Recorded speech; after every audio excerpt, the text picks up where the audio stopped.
हालात ऐसे नहीं है कि हम आपस में ही एक दूसरे की शिकायत करने में वक्त ज़ाया करें, लेकिन आज के हालात ऐसे हैं कि हम अपने वजूद को कायम रखें। अगर हमारा वजूद बचेगा, अगर हमारा संविधान बचेगा, अगर हमारी बोलने की आज़ादी बचेगी तो कल आप ये बोल सकेंगे। लेकिन अगर आज ही हम शिकायत करने में वक्त डाल देंगे तो कल हमको बोलने का चांस नहीं दिया जाएगा, आपकी ज़बान को बंद कर दिया जाएगा, आपके अल्फाज को रोक दिया जाएगा, आपको खड़े भी नहीं दिया जाएगा। तो मैं आपसे यहाँ पर गुजारिश करने खड़ा हुआ हूँ कि आज शाम में जब अपने घर को आप जाएंगे, सबके बच्चे होंगे घरों में, जो शादीशुदा हैं उनके मासूम मासूम बच्चे होंगे, जो दादा दादी बने हुए बुजुर्ग हैं मेरे, उनके मासूम मासूम पोतरा पात्री होंगे, नवासा नवासी होंगे, और जो गैर शादीशुदा नौजवान बच्चे हैं उनके मासूम मासूम छोटे भाई बहन घरों में होंगे।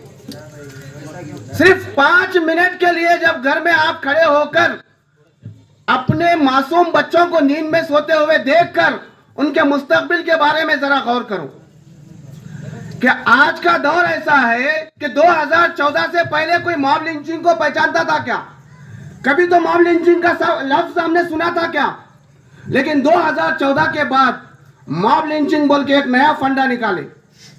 2014 के बाद में मंदिर मस्जिद हिंदू मुसलमान ऐसे अलग अलग जो नए नए पैतरे पैदा किए गए हैं, उसका नतीजा यह हुआ कि पहले अगर कभी किसी मुकाम पर, किसी शहर में, किसी ताल्लुके में अगर कोई दंगा हो जाता था या 2 सामाजिक गुट आपस में भिड़ के लड़ते थे तो उस वक्त वहाँ शांतता समिति की मीटिंग होती थी या उस वक्त वहाँ के बड़े आमदार को, खासदार को बुलाया जाता था कि आप पब्लिक को शांतता रखने के लिए समझाओ।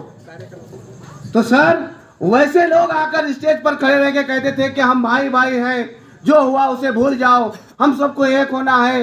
ये वक्त 2014 से पहले था, लेकिन 2014 के बाद अगर कोई आमदार या अगर कोई खासदार ऐसे दंगों के माहौल में अगर आ रहा है तो शांतता बनाने के लिए नहीं आ रहा है, बल्कि अंगार लगाने के लिए आ रहा है, भड़काने के लिए आ रहा है। जब वो भाषण देता है कि तुमको क्या करना है करो, मैं तुम्हारे साथ हूं, तो फिर पब्लिक क्यों खामोश बैठेगी?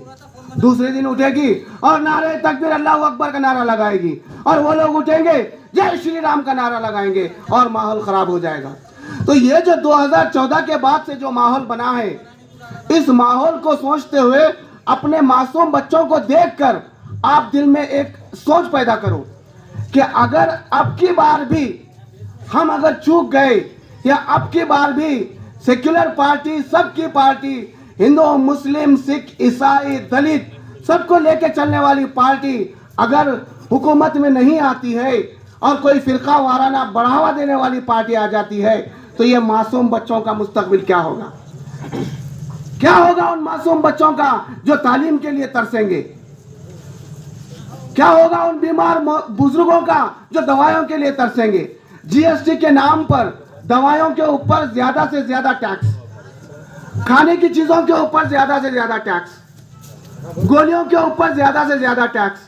तो ये जो टैक्स वसूली का मामला जो हुआ है, ये एक तरफ से लूट मचा दी गई है। ये चीज अगर हम देखेंगे तो मासूम बच्चों के मुस्तकबिल की फिक्र हमको होगी कि कल हमारे बच्चे क्या खाएंगे। 400 रुपए की गैस आज 1100 रुपए हो गई। ये तुम्हारी लापरवाही की वजह से। लापरवाही ये है कि हम वोट देने जाते नहीं।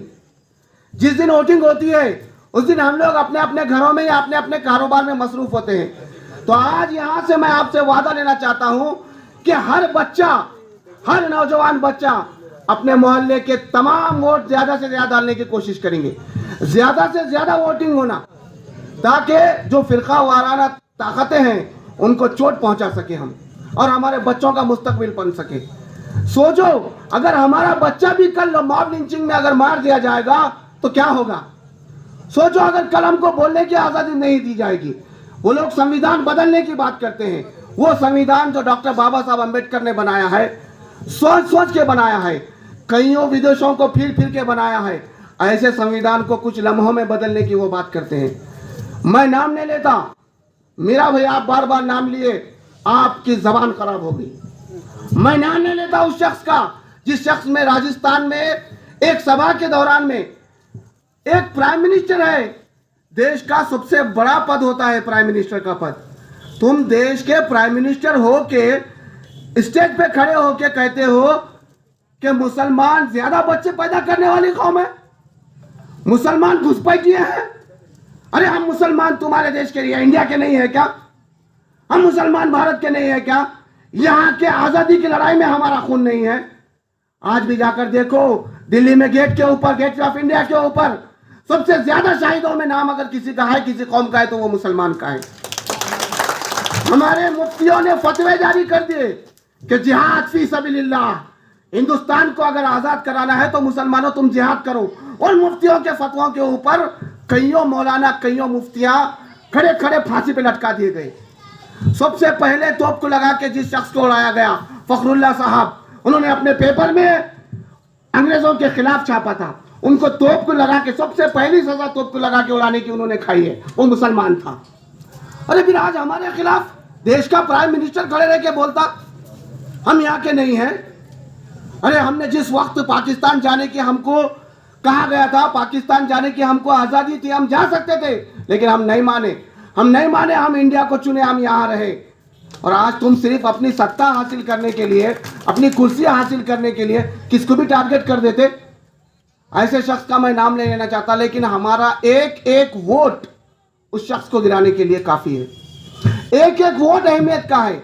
आप सबसे यही गुजारिश करने के लिए खड़ा हूं मैं कि अपने मासूम बच्चों को देखकर कसम खाओ आज कि हम 26 तारीख को जुम्मा के दिन, आपको शायद याद नहीं होगा, 1947 को जब इंडिया आजाद हुआ था, उस दिन रमजान था, वो दिन भी जुम्मा था। आपको शायद याद होगा कि इस बार भी इंशाल्लाह अगर देश आजाद होगा तो जुम्मा का दिन ही होगा, और वो आजादी पाने के लिए आपको हमको कोशिश करना है। अरे राम राज लाएंगे, राम राज लाएंगे। तुम मुसलमानों को, दलितों को, ओबीसी को, पिछड़े लोगों को ये रामराज ऐसा बता दे कि कत्लेआम, ये रामराज नहीं है, ये गुंडा राज है। तो ये गुंडा राज को अगर काटना है तो मैं आपसे आज वादा लेना चाहता हूं कि आप 26 तारीख को ज्यादा से ज्यादा लोग बाहर निकलेंगे और वोट करेंगे। और याद रहे कि वोट जो है ना, हमको पंजे की अलामत को देना है, क्योंकि यहाँ पर स्टेज पे जो बैठे हुए हैं ये लोग पूरे ईमानदार हैं, डरपोक नहीं हैं। जो डरपोक थे, जो बेईमान थे, जो गद्दार थे, जिनको कुछ ना कुछ डर था, वो लोग पार्टी छोड़ के चले गए हैं। आज जितने पाक दामन साफ लोग हैं वो स्टेज पे बैठे हुए हैं। तो आज हमको ये करना है कि इनकी हिम्मत ना टूटने पाए, क्योंकि कल जिस तरीके से कोई बड़ा शख्स भाग जा रहा पार्टी छोड़ के, 50 साल तक के जिस थाली में खाया उस थाली में छेद कर दिया, ऐसा दूसरे ना करने पाए। इसलिए आप सबसे गुजारिश है कि 26 तारीख को ज्यादा से ज्यादा वोटिंग करने की जिम्मेदारी आप लोगों की है, क्योंकि टाइम भी बहुत कम है। तो मैं आपसे ये वादा लेते हुए अपने 2 अल्फाज ख़त्म करता हूँ। मुझे यहाँ पर बोलने का मौका दिया, इसलिए संयोजक का शुक्रिया अदा करते हुए मैं अपनी जगह लेता हूँ। जय हिंद, जय महाराष्ट्र।